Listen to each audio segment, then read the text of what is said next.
Welcome to Luca is a Billionaire, where the only thing I invest in is your answers.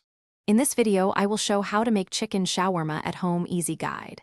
Start by mixing yogurt, lemon, garlic, and spices into a smooth marinade and coat the chicken evenly. While the chicken soaks up flavor, chop tomatoes, cucumbers, and onions and prepare tahini or garlic sauce. Heat your pan or grill until very hot, then cook in batches to get a nice char and juicy interior. Marinate for at least 1 hour, but longer gives deeper flavor, so plan ahead if possible. Keep the chicken slices consistent thickness so they cook evenly and stay tender. If you like heat, add a touch of cayenne or chili paste to the mix for a spicy kick. Use lemon juice for brightness and a splash of olive oil to help the spices adhere and create a glossy finish on the cooked chicken.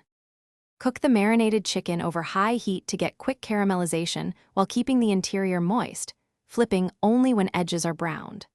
Warm your pita for a few seconds so it bends without cracking, then spread sauce down the center to prevent sogginess.